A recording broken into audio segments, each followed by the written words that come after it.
Hello everyone, happy you could be here. Let's dive in.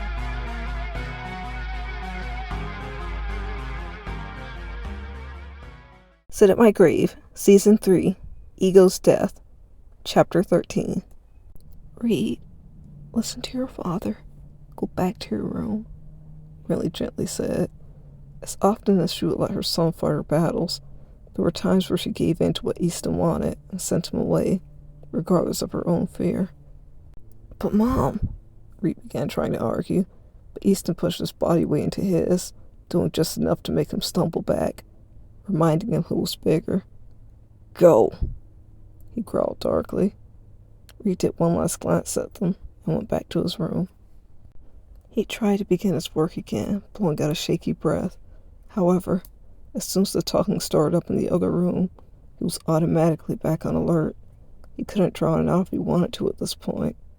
This feeling, it was like being caught in an unending loop. Every day in that house was plagued with worry, a wait with bated breath for a line to be crossed. He felt like he was crazy for waiting on something worse to happen, but it didn't stop the countless scenarios from flooding in his head. At times, he thought about trying to get away with his mom and brother, but that wasn't possible. He tried to be close to Easton, see him as the great man his mom claimed him to be, but he'd been walking on thin ice for years with that relationship, and every step just seemed to crack it further. He tried to convince himself things just weren't meant to be like this. He wasn't meant to fix it. But it was easier to fall into the heavy blanket of familiarity rather than keep kicking against it without any results. It was less painful, convincing himself, along with the rest of the lies, that he could repair everything if only he worked harder. Even speaking about the fights too strongly did nothing but get him in trouble most of the time. He was only allowed to be a confidant and provider. Anything more, and he was the issue. Things that were said to him from both his parents were hard to forget. The feelings after were even harder to express. He had difficulty fully comprehending what it all meant.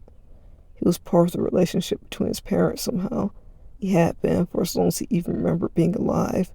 He was part of the solution and holding a burden of the blame.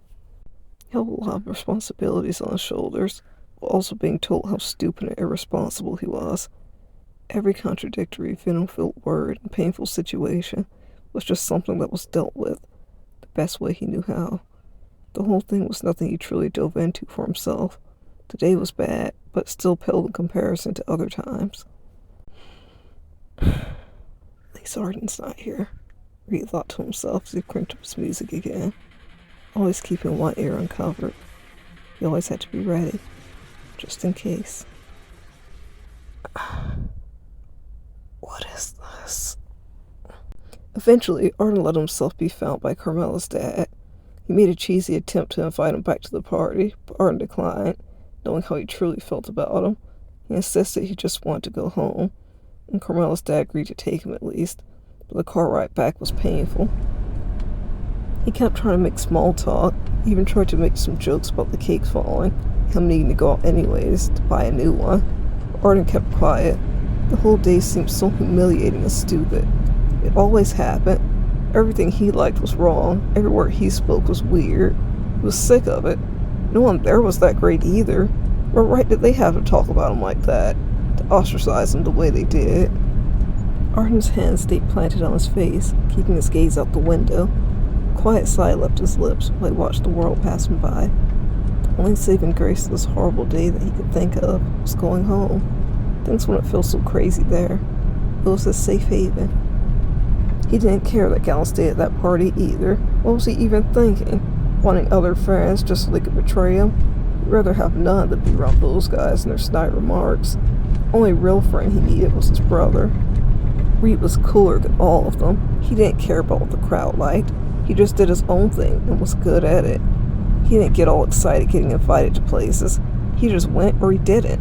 And Reed would never pick parties or friends or anything else over him. He was his real best friend, not Gala. He couldn't wait till they could hang out together, and he would tell him all about it.